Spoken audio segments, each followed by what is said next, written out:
My next segment is Dap Me Up. Dap Me Up is a segment where I say something, and if you agree with me, leave something in the comments, leave a handshake, a fist emoji, something that's you dapping me up. Something that I know you agree. And if you don't agree, leave a comment. Let me know why you don't agree. You know I'm coming. I'm going to respond. So today I'm talking to my producer. And my producer, he's knowledgeable. He's young. You know, we always like to chit-chat. So last weekend, Devonta David and Lamont Roach had their fight. And it was a good fight. It was entertaining. But Tank lost. Dap me up. The only reason I'm not saying Tank lost, because if you're a challenger and you're facing the champ, you got to beat the champ in an undecisive way. From that perspective, I can understand it. I definitely can understand it from that perspective.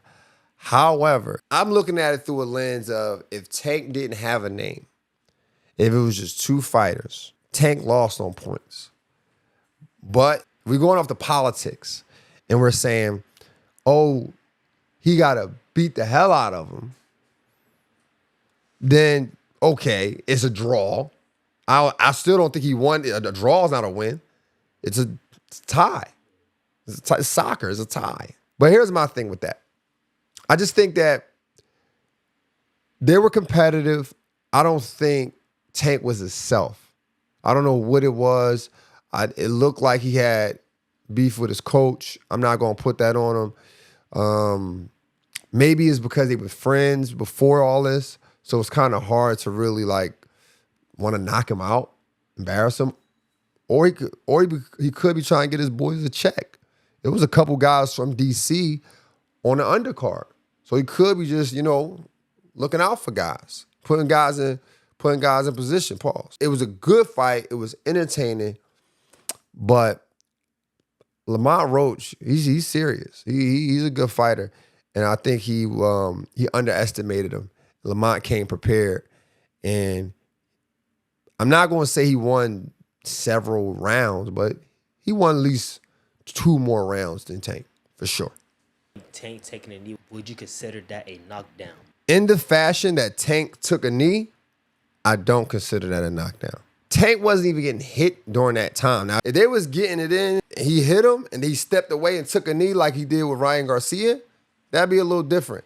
But they was feet apart, and he said, hold up, take a knee, time out, something in my eye. It wasn't no exchange. So Lamont did the same thing. And the thing is, the media is trying to spin it like, he got knocked down. He got, he got the best of him in this situation. It should be considered a knockdown because they want to put a stain on his jacket. It's just like Floyd. I remember when Floyd was getting close to that 50-0, people were drooling out of the mouth just to see him lose. They couldn't wait to see him lose. And that's where Tank is right now. Tank is at a space where we want to see you lose. Same thing with LeBron. We like, man, 22 years, no injury, no breaks, no nothing. It's getting hard for us to defend our favorite guy, Michael Jordan or Kobe Bryant, because you didn't take a break. You're so consistent. Same thing with Tank. They looking to put a stain on his jacket. And but I don't think that was a knockdown. I think it was a fair, hold up real quick. Now, I never seen no one do it. I never seen no one do it. I think that was some star power there, but I don't think it was a knock. Like first off, let's be clear. Do we really want the knockdown to be like that? Do we really want to walk away from 10 years from now, we're going to be like, yeah, remember that time Lamont Roach knocked him down? Do we really want to say that? Like, when we watching tape, like, yeah, that one time he got knocked down, he took a knee, and we know it wasn't no crazy exchange to make him take a knee. It wasn't no blow to the ribs or anything. And then he literally went over there, wiped his face, and came right back. He didn't take a couple minutes. He didn't have to count, nothing. Ryan Garcia got on one knee and stayed there for a little bit. But it was some star power. He had some advantage. He had some Jordan rules in there, so we'll give him that. The next question. Russell Westbrook had a better triple-double season than Joker right now. Dap me up. Dap me up, my boy. My boy. There we go. Finally. I like Joker. He's having a great year. I think he's averaging about 27 points or so, 12 rebounds, 10 assists, something like that. But here's the thing. Russell did it for 4 seasons. 4 seasons. His MVP season, 31, 10, and 10. And I think that was the year he had 20, 20, and 20 for Nip. He did that for the culture right there. Both are challenging to do, right? Like from a guard position and the center position. Because as a point guard, you got to go down and get rebounds. You got to out-rebound. You got to out-rebound the biggest guys on your team and other team. He averaged 31. So he has to be a facilitator as well, right? And he's showing that with 10 assists. Joker is doing the same thing. He's averages 27, not too far from 31. It's still hard to do. Here's my thing, though.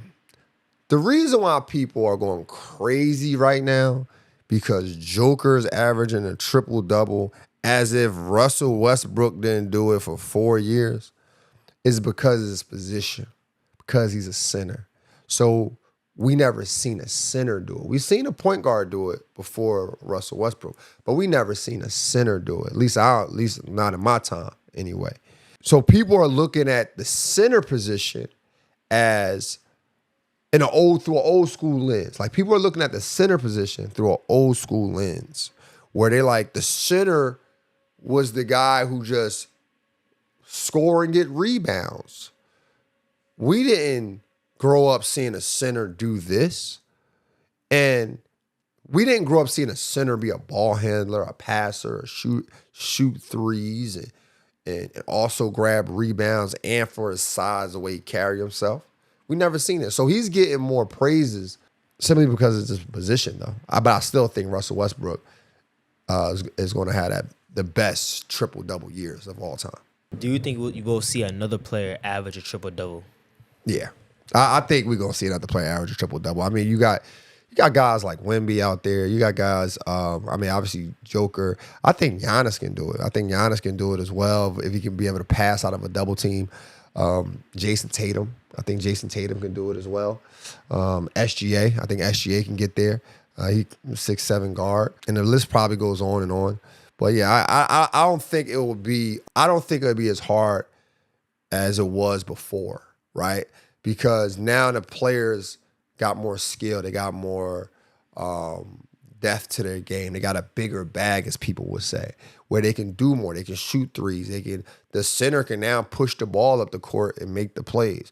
Versus when I was growing up, you was getting subbed out of the game if you was a center. You took 2 dribbles after a rebound. Shooting a 3, you might as well shoot your 3, and as soon as you shoot your 3, you take your jersey off, go to the bench, put your shoes in the duffel bag, and go home. Because you shoot a 3, especially like in college, are you crazy? If you was a center in college back, I'm talking early 2000s, and you shot a 3, you're out of here.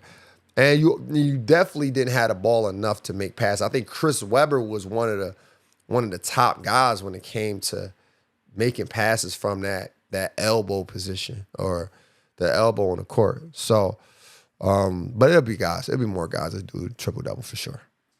Do you think we're being numbed down to how difficult it is to average a triple-double in the season? Yeah. But again, though, it's just a testament to the skill set. It's a testament to the skill set. We are desensitized to it because now we're seeing it so much. A lot of stuff that we used to hear about was just that. We heard about it. Like Will Chamberlain scored 100 points. We didn't see it. Now, did LaMelo score like 91 points, 95 points in high school, and we saw every bucket and we saw how he did it?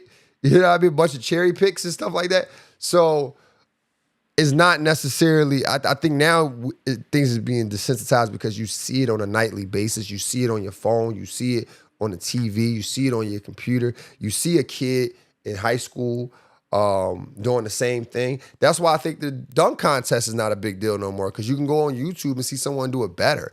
I just watched a clip where a kid in the middle of the game on a fast break took the ball behind his legs and dunked it. I mean, it was an old clip, but I'm thinking to myself, yo, you know how much you probably have to practice that, or how much confidence you have to just try that in a game? So everything is going to be desensitized over time. But I think what's making Joker's triple-double unique is because it's just from his position, and it's from his body width, his athleticism. Like, Russell Westbrook is super athletic. And, Joker doesn't look athletic, but he's super strong for sure. I bet he's super strong. But yeah, I think I just think everything is being desensitized because everyone got skill now.